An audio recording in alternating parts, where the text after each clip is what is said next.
Hello, everyone, and welcome to the 411 Ground and Pound MMA podcast. We are your weekly look into the wide, wacky, wonderful world of mixed martial arts. My name is Robert Winfree. I'm your host, and I have to start out this episode with an apology. So, turns out, for the last few weeks, you all have been picking up some ambient noise from where I record that I was not aware of. Um, I'm very, very sorry about this.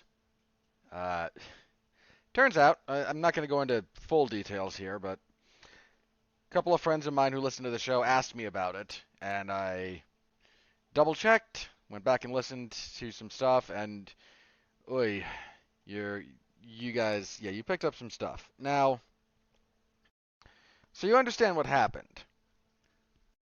My, uh, for some reason, everything else I record is happy to go through the microphone attached to my headset, and the microphone attached to my headset does not pick up a bunch of the other stuff that goes on around me. Like the water sound that's coming from an aquarium that you all had to suffer through, and I'm so sorry about that. It doesn't pick those up. That's why I prefer to use it. Any other show I do, any other podcasts I've done, whatever, they all go through that. For some reason, the setup I have to record this show got switched to defaulting through the speaker slash microphone on my webcam. I don't know how that happened. I don't exactly know when it happened. And that it's a very good, as far as speaker setups, speaker mics go, on webcams, it's good. Like I'm a little bit surprised at how good the quality was as a general rule, actually, of my voice on that. But it doesn't filter very well. It picks up a bunch of stuff, and I don't want you to hear that. You don't want to hear that, and I switched it. Which wound up being a bigger pain than it should have been. I'm annoyed that here's what really annoys me. I don't listen to the shows after I record them because I record the shows, so I don't really go back and listen to my old stuff as a general rule, unless I need to reference myself. But it wasn't showing up on the sound file. Like I know this because I did test recordings after the fact. Like, okay, hang on, what's it show up looking like with I feel like anything that audible should show up on my sound file. When you look at it with the wave lines and whatnot. And for some reason, it doesn't show up as appreciably different from my regular kind of silence when it's.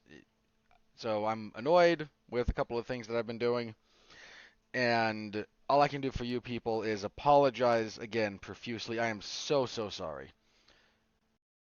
Thank you very much for sticking with me in spite of that. It's fixed now. I know it's fixed. I've tested this one. I've tested my setup a couple of times now, so I know we're good. Uh, I'm just very, very sorry about that. So, but we live, we learn, we move forward. Shouldn't happen again. And I thank you again for your patience and your indulgence as I dealt with that crap. All right. A very happy post-Thanksgiving to all of my listeners in the United States. We're just a little bit after that particular holiday. Uh, Hope you all had a good and safe time. I did. Uh, I can regale you with holiday stories. But there was no UFC event last week, so let's see, what else do I have to do here? Oh, let me do my boilerplate. Now that my apology's out of the way, I can go back to the prepackaged stuff because that my apology is very sincere. I don't mean to imply that I don't want you to do anything I'm about to say, but this is just kind of stuff that I do over time. So please interact with the product if you think it's any good, and I wouldn't blame you for not thinking it's good. The last couple of weeks, again, no blame with you at all. Please like, comment, subscribe if that's at all relevant. Star rating, written review, anything and everything that you can do in that particular vein to help the algorithm. If you've done all that, share. Tell people you know, uh, be that online or in person. If you think they'd be interested or might benefit from the show, point them in our direction. If you don't like them and wish for them to be at least annoyed by me for a little bit, do that as well. I don't care. I'm not a proud man. I will take listens however I can get them. So thank you all very, very much, as always. All right, the agenda for this evening. the upcoming UFC event, UFC on ESPN 42, and news. The PFL had an event. There was some stuff, man. The craziness at the light heavyweight division. We will talk about that, I promise you. So we got some stuff to do. Let's jump right into it, shall we? Main event, UFC on ESPN 42. I joked about this, but they had to put effort into this card. This card is taking place in Orlando, Florida, and if they have to sell tickets, they have to put a little bit of effort into this. Not like the Apex stuff where they just throw out whatever crap they can. So we've got actually a decent card here. I mentioned this last week. Decent card. I don't think it's great, but it's decent. Anyway, main event. Welterweight, Stephen Wonderboy Thompson taking on Kevin Holland. This is kind of an important fight for Stephen Thompson. Thompson is 39. So, not exactly a young guy in a sport that is not kind to the elderly. So there's that to consider. And he's also had some really rough goes of it lately. He's 2-6 in his last 4. Now, I thought he beat Darren Till. I thought that was a bogus decision. But Anthony Pettis knocked him out. Granted, he was beating Pettis pretty badly before that. But the losses to both Gilbert Burns and Bilal Muhammad have been perfectly legitimate. He's just, again, age has caught up to him a little bit. The game has caught up to him a little bit. If he loses here, I mean, I don't know if he'll retire or not. I'm not privy to his inner thoughts, workings, plannings, machinations, etc. But if he does lose here, that's 3 in a row. He's on a 2-fight losing streak at the moment. The aforementioned Burns and Muhammad fights. It's a real bad look. It's a real bad look. Kevin Holland, by contrast, is 30. He's a big guy. I mean, Holland's 6'3". He's one of the taller welterweights in the UFC, if memory serves. He's been up and down. He's been up and down a little bit. There was some talk, if you'll recall, he's kind of mentioned that he was going to retire maybe after the fight with Khamzat Chimaev and whatnot. So he's back here. He's fighting whatever he needed to get out of that particular public discussion he got, it seems. So he's coming off the loss to Chimaev. That was September of this year, so he's back in relatively short order. He had won 2 in a row before that, beating Alex Oliveira and Tim Means. He had the no contest with Kyle Daukaus. Look, I like Stephen Thompson. I really do. But at his age, I don't know, it's a hard thing to pick him at this point. I'm rooting for him. He's one of, this gets mentioned all the time. Most fighters are kind of jerks. Not all of them, most of them. There's a reason that most fighters, if you talk with people who spend a lot of time in the industry, whether that's, if you get promoters kind of when they're not having their promoter hat on, or coaches and journalists and whatnot, like, they don't always say a lot of nice things about a lot of fighters. And the fact that they know more than you about these people should be an indicator about that. Now, again, this is not ironclad. I'm not saying be jerks to fighters. I'm not. I'm saying that when you come across genuinely good human beings who happen to fist fight for a living, it's a rarity. Stephen Thompson is one of the good ones. And I just wanted to make sure we acknowledge that. So I'm rooting for him to the extent that I root for anyone, but I don't think I can pick him at this point. It's just kind of where I've landed on that one. But that's your main event. It's a solid main event. For a fight night, there's nothing wrong with that. You got Holland trying to make his way towards the top of welterweight. You got Thompson trying to hang on, still be a relevant player. Is it great? It's not great, but there's not really a problem with it. Co-main event, welterweight. This is a pretty good fight, too. Brian Barberena and Rafael dos Anjos. These two are going to get after it. Barberena's pace might be a bit of a problem for Rafael dos Anjos. Dos Anjos has great conditioning. I mean, the man kept pace with Tony Ferguson when they fought in Mexico City. But, I want to phrase this carefully. Dos Anjos is a guy who, bear in mind, when I say coast, I don't mean this as an insult. I mean, he sets the pace he knows he can fight at. And it's high, But if you make him dip and valley too much within that, he does struggle a little bit. Barberina's a tough as nails guy. These two are going to hit each other. They're going to get after it. The wrestling advantage probably goes with Dos Anjos. Barberina's not easy to hold down, but Dos Anjos is very good top control. That's a lot of the reason I'm leaning towards Dos Anjos here. Both men are going to land punches. I have no doubt there's going to be some kicks, probably some nasty ones. But I think once they wind up tied up, Dos Anjos can get things down, and I think he'll be able to kind of keep Barberena there. Just my hunch there, but it's a good fight. Leaning RDA. Let's see. Next, what do we have? Flyweights. Matthews Nicolau and Matt Schnell. This is going to fly under a lot of people's radars because they don't care about flyweights, but Nicolau has exactly one loss in the UFC. He has wins over John Moraga, Luis Smolka, Manel Kopp, and a little bit of a dicey split decision there. But his last two wins over Tim Elliott and David Dvorak were very, very good. He's a very good fighter.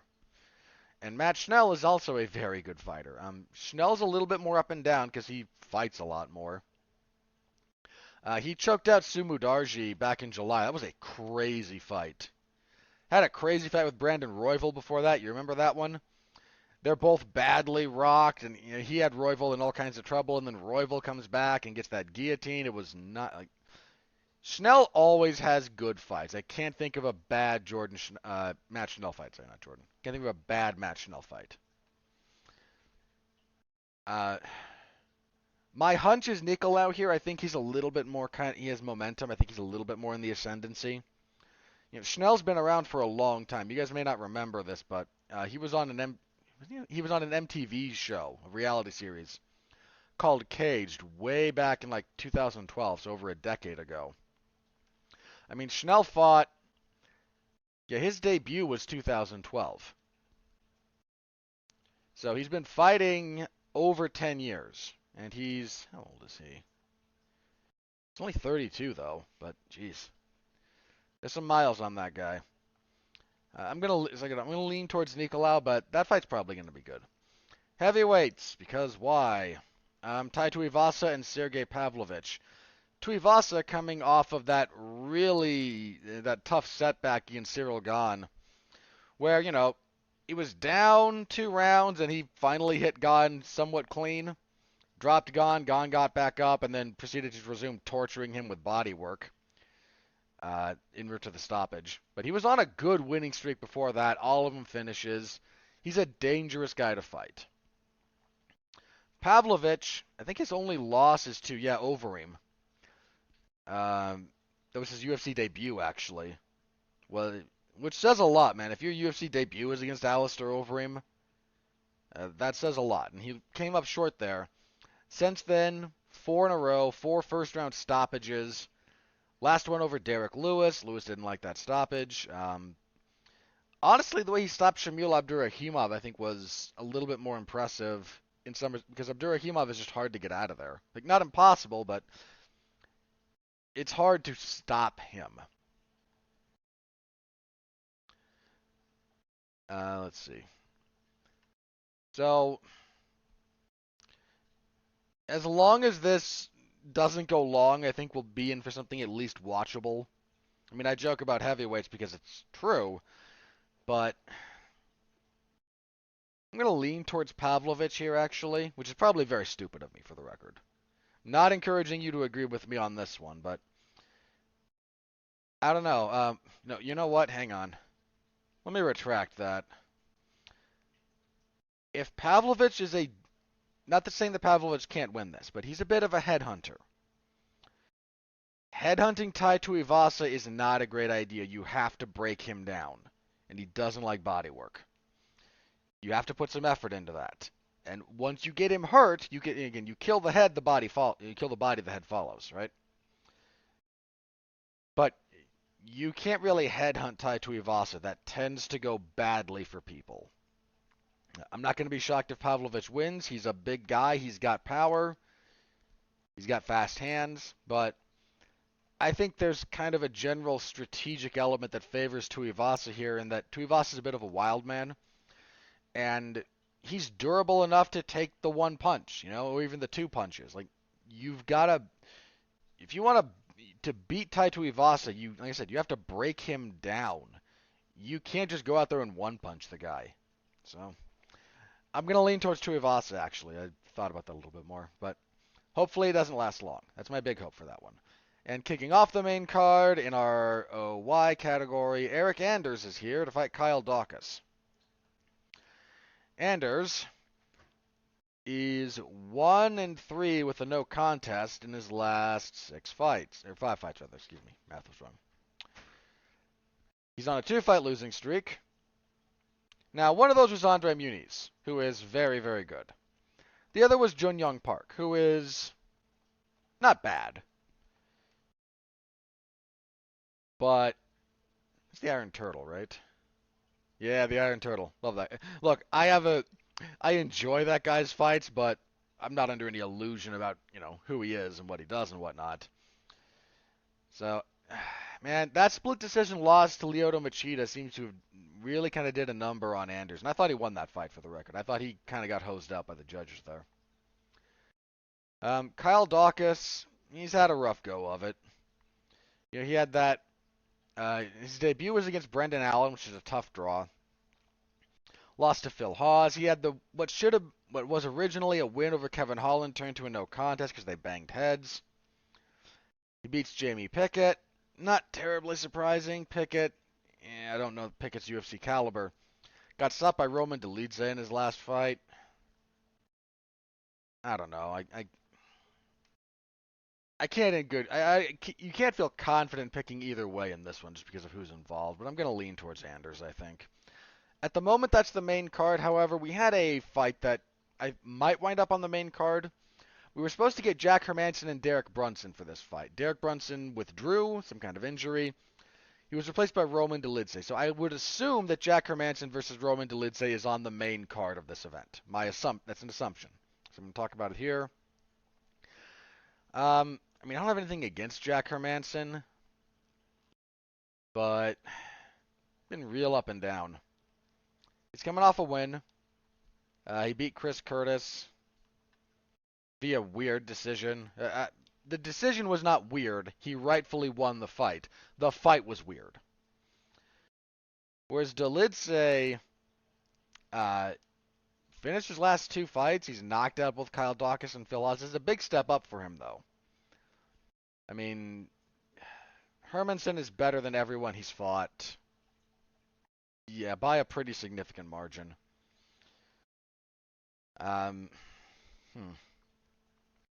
Does somewhat complicate matters, doesn't it?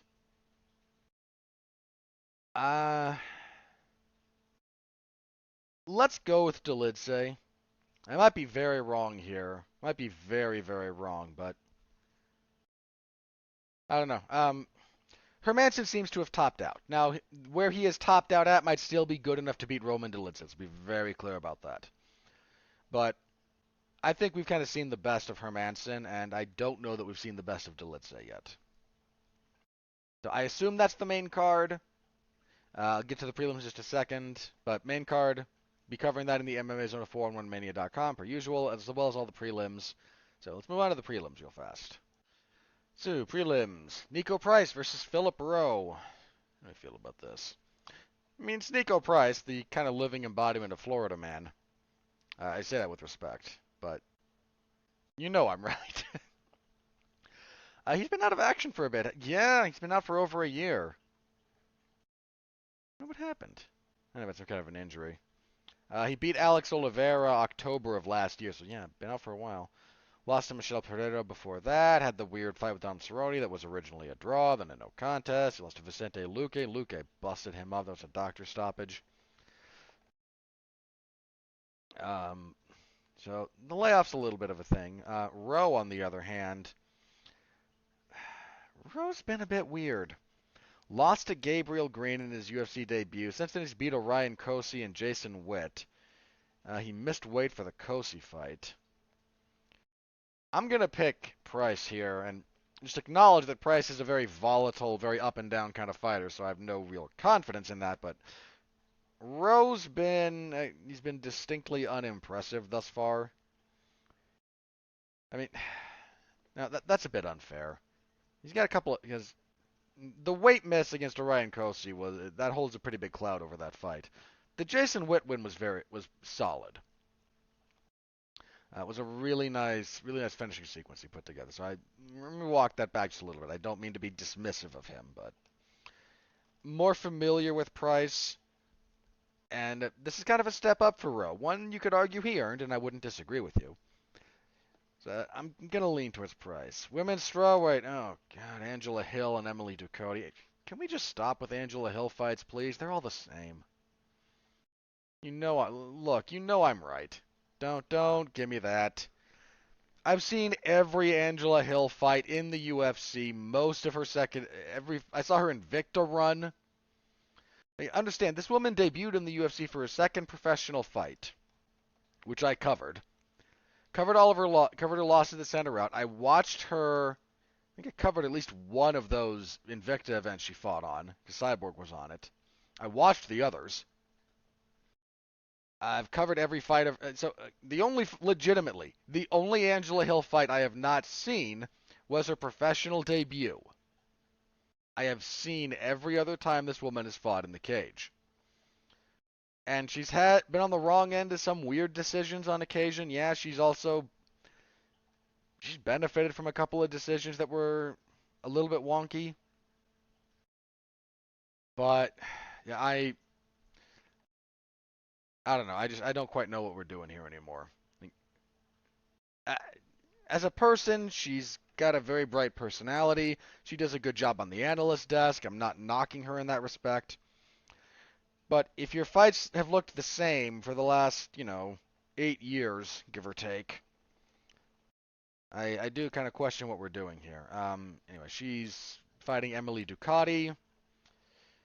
Ducote made her UFC debut earlier this year, beating Jessica Penne. Had a pretty good winning streak going before that. I don't know. Hang on. Hill's coming off a win, right? Yeah, over Lupita Godinez. Angela Hill hasn't won consecutive fights since 2020. Yeah, I'm picking Ducati, I guess. I don't know. I've picked Angela Hill to win in the past, but I don't know. I don't feel it here. Lightweights. Clay Guida. Speaking of what are we doing here anymore?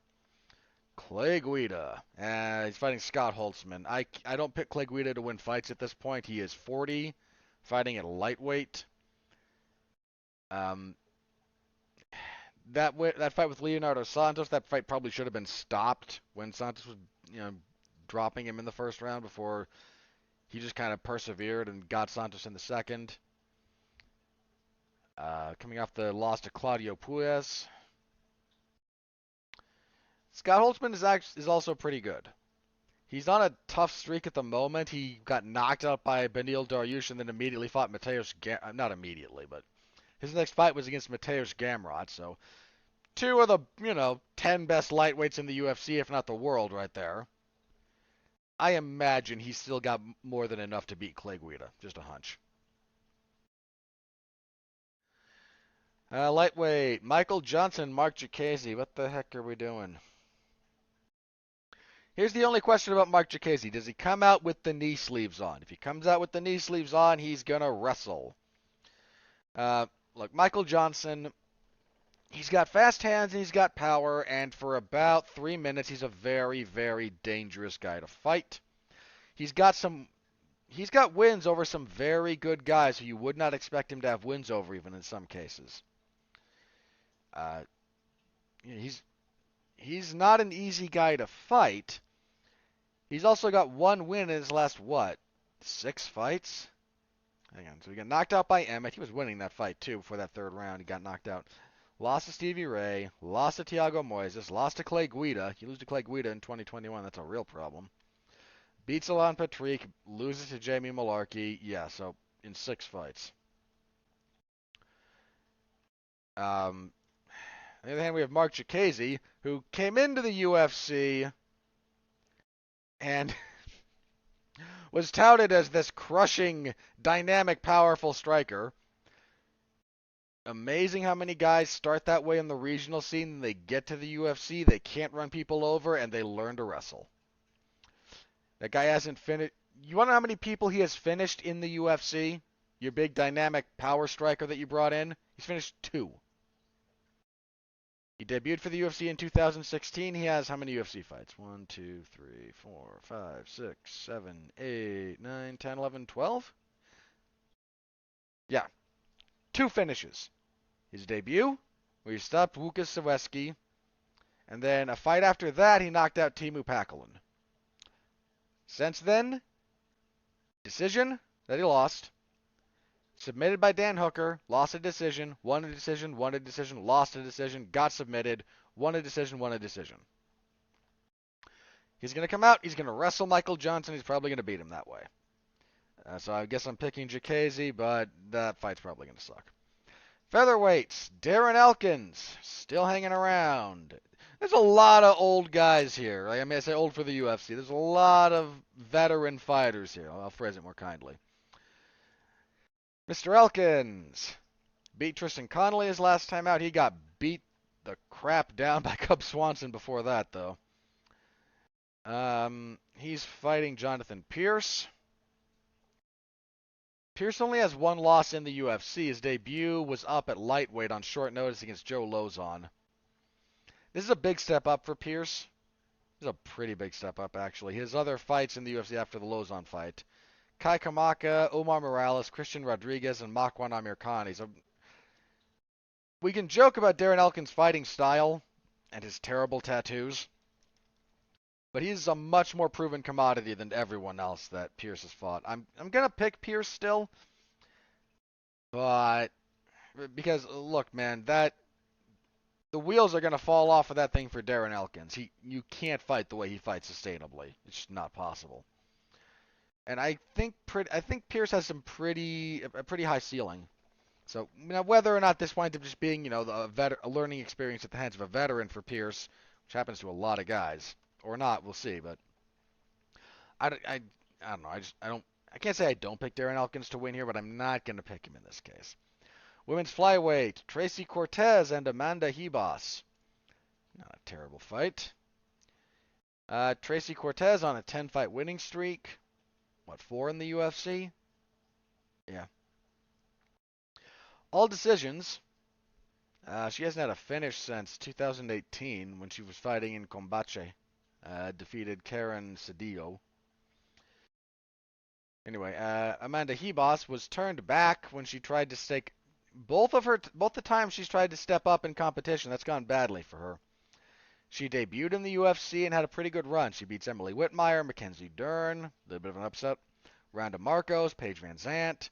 Then she steps up to fight Marina Rodriguez and loses pretty badly. Gets stopped in the second round. She beats Virna Jandiroba. Then she steps up to fight Caitlin Chukagian and loses a split decision. That really shouldn't have been split. That was a very Chukagian fight, and Chukagian wins most Chukagian fights. How was flyweight? We have flyweight here? Yeah. Flyweight does not seem to favor Amanda Ribas. I think I'm going to lean towards her here. Am I? I don't know. This is a tough one. It's actually a tough one to pick. Yeah, I guess I'll lean towards Ribas just a little bit, but yeah, that's a tilt. That's a tilt, even more less than a lean, like tilts. Let's see, lightweights, Natan Levy and Gennaro Valdez. I think that's a Levy pick. Featherweights, Marcelo Rojo and Francis Marshall. I think that's Marshall. You assume. I'm gonna pick Marshall there, yeah.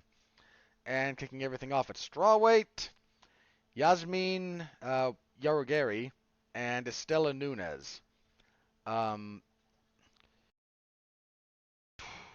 Yarugeri was really impressive in her debut, actually. I mean, Nunes didn't look bad either, so that's not a terrible fight. I'll go with you. I'll go with Yarugeri though, and go with that one. And that's the event. So, I will be covering that Saturday in the MMA Zone of 411mania.com per usual. I hope you'll all stop by, say hello. I always appreciate it. All right, news. Let's start with the PFL. because the PFL had their season finale on Friday on pay-per-view, which was going to cost you about $50. I don't think they did well on that financially. Look, I like the PFL's product. They have some good fighters. They put on some good fights. I don't talk about them every week, mostly because I don't want to be here for, an innumerable number of hours going over minutia when I've got a small podcast anyway. Like if I had a bigger audience and y'all would indulge me in that, maybe I would. But it's the only reality. But I do watch a lot of their stuff. And that said, man, $50 for their product that's a steep ask. It's a real steep ask. So as far as the results, we had a big upset. Larissa Pacheco defeated Kayla Harrison via unanimous decision. This was 3-2. Really, you know what? These two have fought before, and it's gone Harrison's way every time. I appreciate some of the adjustments Pacheco had to make. She was able to land some good punches. And I agreed with the decision. I thought Pacheco was the rightful winner. So pretty big upset for him. Let's see. Was it featherweight? It was lightweight, I believe. Brendan Loughnane, who you may remember from a few years ago, he competed on the Contender Series, and Dana White did not offer him a contract because he shot for a takedown near the end of the third round. And he went on to kind of trash him to the media. Well, now Mr. Loughnane has won $1 million. He made more in this night. I guarantee you this. He made more money fighting in this season of PFL than he would have in 3 years fighting for the UFC. I guarantee it. I would be shocked if you could find anyone realistically coming off the Contender Series who made over $1 million in their first 3 years fighting for the UFC. I don't think it exists. Especially if we're just talking about what the UFC pays out. Some fighters who come out of that might be able to leverage some of their celebrity into other avenues, but the UFC will have paid no one, 3 years coming off the Contender Series what Brendan Loughnane made for this fight, because that's not how the UFC does business. So good on him for getting paid. Genuinely happy for the guy. Jeremy Stephens lost his fight. Shouldn't be too surprising at this point. I mean, Stephens he's over the hill. He's still dangerous, and he could still beat the crap out of you, me, or, anybody on the street. But we're not talking about you, me, or anybody on the street. We're talking about a fellow professional fighter who has worked to, deal with Jeremy Stephens in that capacity. Here's my gripe about the PFL. A couple of things. One, they just litter their broadcast. Like, visually. It is cluttered with crap. And it's annoying. Second, their rule set. I get that if you're having a tournament fight, given the time frame that some of these tournaments take place under, you don't want people to get cut and then win. So you disallow elbows. Okay, fair enough. I don't like it, but I understand it. There's no reason for other fights under their banner not to have elbows, and there's still some wonkiness around their elbow rules, and I think it's stupid. Fix that, sort that out, please. It's stupid what you're doing. But, yeah, so, again, those are my brief thoughts on that. Whatever that's worth. Alright, let's move on to this insanity. So, news broke during the week. Jiří Procházka is out. He was supposed to fight he's supposed to fight Glover Teixeira in a rematch of their amazing fight. They were supposed to fight at UFC 282, December 10th. That would be the last pay-per-view of the year. And unfortunately, that fight's not going to happen. Jiří Procházka suffered some kind of shoulder injury. Don't know the details. We know it's bad. If you believe Dana White, and I would hesitate to believe him in specificity about this because of his penchant for hyperbole, but when he was asked about it and whatnot, he said, The doctors said this was the worst shoulder injury they'd ever seen. We don't know how it's going to take surgery. He's going to be out for over a year, et cetera, et cetera. Now, again, I don't know the specifics. I know shoulder injuries can be very bad. I question whether or not this is actually the worst shoulder injury that doctor's ever seen, whether the doctor is being hyperbolic, whether Dana's being hyperbolic. Could be any number of that. But everyone involved has confirmed it was a bad injury. And he's going to be out for a while. So he's vacated the title. And I have to, you know what? I have to applaud. This is a business that does not reward personal integrity, right? It doesn't. You don't have to like that fact. That's a fact. So to see a guy just of his own volition give up the title, uh, rather than kind of draw things out or whatnot, I appreciate that. Now, he said he will get the first, when he's ready to return, he will get a crack at it, and apparently he'll still get pay-per-view points for that fight, so it looks like this is being handled about as well as can be expected. So you might be asking yourself, well, what about UFC 282? That was supposed to be the main event. There is no champion. What are we doing now? It's a fair question. So, here's what happened. The series of events as near as I can tell. And this is somewhat has been reported by, some of the fighters involved. I'm just going to kind of summarize this. The UFC talked with Glover Teixeira, who was preparing for the main event, again, to fight Yuri Prochazka. And they say, Yuri's out. We would like, we'd like you to fight Magomed Ankalaev in the main event, UFC 282, for the vacant belt. Glover Teixeira looks at the time frame, looks at Magomed Ankalaev, looks at everything he's been doing, and says, I don't think 2.5 weeks is enough time for me to prepare for Magomed Ankalaev.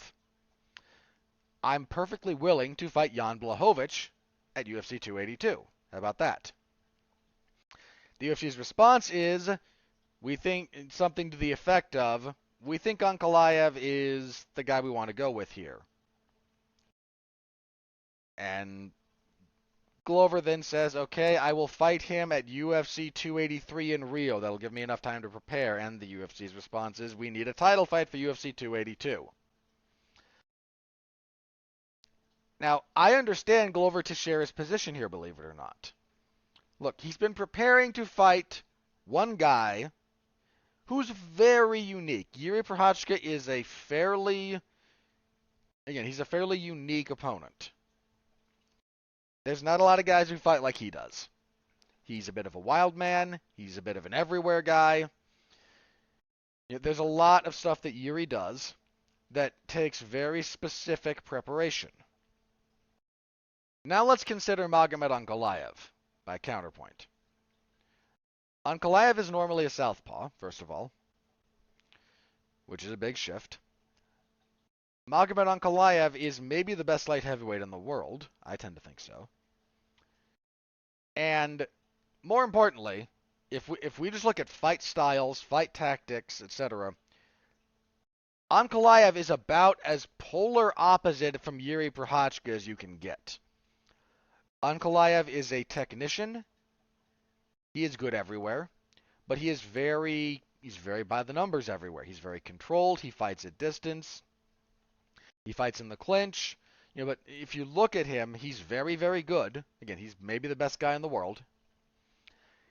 But if you're preparing to fight Yuri Prochazka, there's very little of that prep work and game planning that is transferable to fighting Magomed Ankalaev. Trying to do that on 2.5 weeks' notice? I get it, man. I absolutely get Glover Teixeira's point here. I really do. Here's what Glover and a lot of other fighters, any fighters that might be listening to this, you need to understand this. Other people have said this. I'm not the first one to say it. I won't be the last one to say it. The promoter is not your friend at all. The UFC is a machine that has to keep the machinery turning, right? That's all they care about. They don't care about you, except in as much as you can assist them in turning the machinery over. The UFC needs a big fight for UFC 282, preferably a title fight. The UFC is on record. They prefer title fights for pay-per-views. This is how they do business. This means they're going to want the title fight for UFC 282. And they have one half of the equation that they are already set on for whatever reason. You either accommodate their desires or you pound sand. This is how they do business. Glover coming out after the fact and going, I felt a little bit disrespected by how this all went down. Buddy, they do this all the time. You know this. All the time. Sorry, pardon the coughing. So our new main event for UFC 282 is Jan Blachowicz versus Magomed Ankalaev. This was originally the co-main event. Now it's just for the vacant belt. Which is still a perfectly fine fight. I was going to pick Ankalaev to beat Blachowicz before. I am still going to pick him. Not saying Blachowicz can't win that fight, and I'll give you a more detailed breakdown when we approach it. In fact, that'll be next week, actually. Yeah, next week we will preview that. So, more details to follow, but that's the current state of the light heavyweight division. What can I tell you? The sport's nuts. The sport is just crazy. All right. Anything else we want to touch on here? All right. Let me touch on this because this got a little bit of play for some reason or another. Khabib Nurmagomedov was asked. He talked a little bit about the upcoming fight between Islam Makhachev and Alexander Volkanovski, and he said he thought Volkanovski will be a tougher fight for Makhachev than Charles Oliveira was, and for some reason this offends people. I don't know what to tell you guys. You're not living in reality. Look, I'm not knocking Charles Oliveira, okay? Not at all. I am saying if you're Islam Makhachev, who's a tougher fighter? Who's a tougher matchup for you? Oliveira, who is happy to be on his back more often than not, who has become very, very very offensively forward, but has a lot of holes in his defense that have been. People hitting Charles Oliveira is not new. It's just became harder to put him away, but guys have found his chin a lot. So is that guy Oliveira is very predictable, believe it or not. I don't necessarily mean moment to moment because he's got some dynamism there. But what's the broad stretch of Charles Oliveira's game, right? How does he apply it? It's pretty consistent. And it's pretty reliable. And Makhachev, it's one of the most impressive things about that fight, actually, if you rewatch Makhachev and Oliveira. Makhachev was ready for everything that Charles Oliveira does. He was dialed in from the word go. Oliveira found nothing successful in that fight. Now let's take a look at Alexander Volkanovski, who's hard to take down, hard to hold down. Now, Makhachev's a different beast in that respect, so I'm speaking broadly just about Volkanovski here, whose striking is layered in fakes, feints, misdirection, whose defense is very, very good, whose understanding of distance is very, very good. Volkanovski is a short guy, but despite being shorter and frequently not having the longer reach, controls fighters larger than him with his jab effectively. That takes a lot of skill.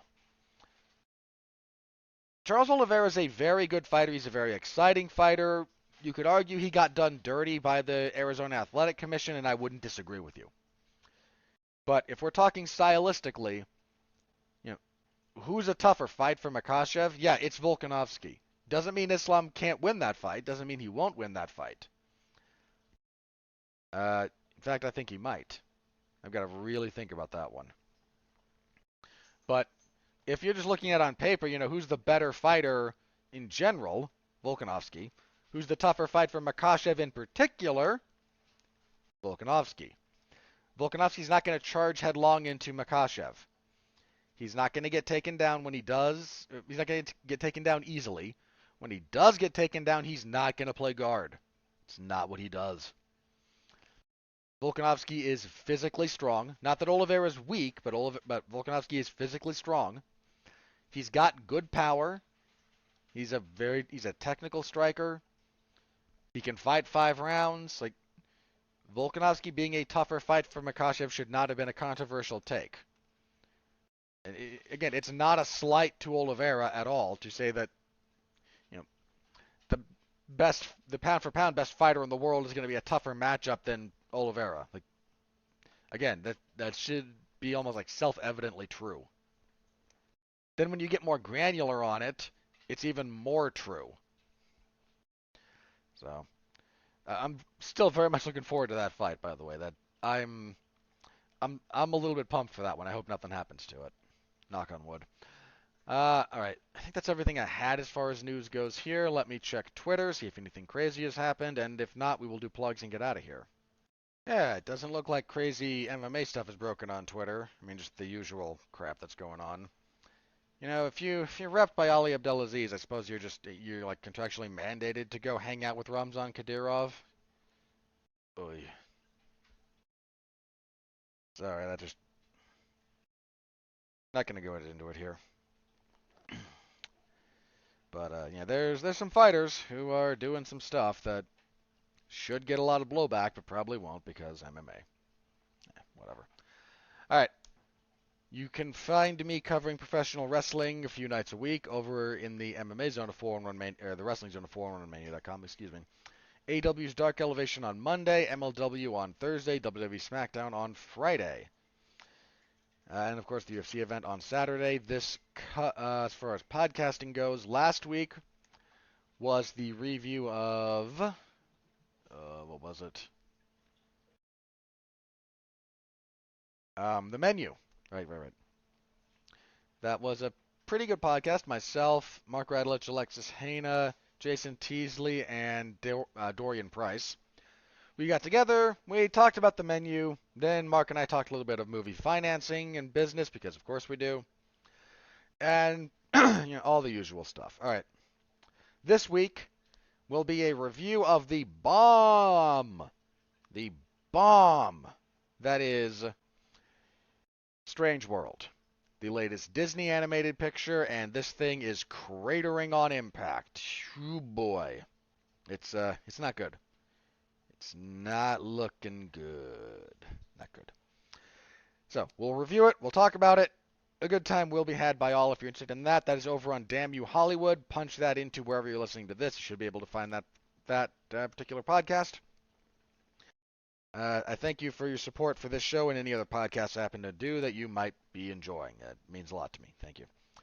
We'll be back next week to review UFC on ESPN 42 and to preview the last pay-per-view of the year, UFC 282. Should be a good one. Hope to see you all then. And again, to close, I'm so very sorry about the technical difficulties. Should be fixed. Should all be good going forward. I promise to do better for you guys in the future. Thank you very, very much. All right. As always, stay safe out there and continue to be well, be safe, and behave.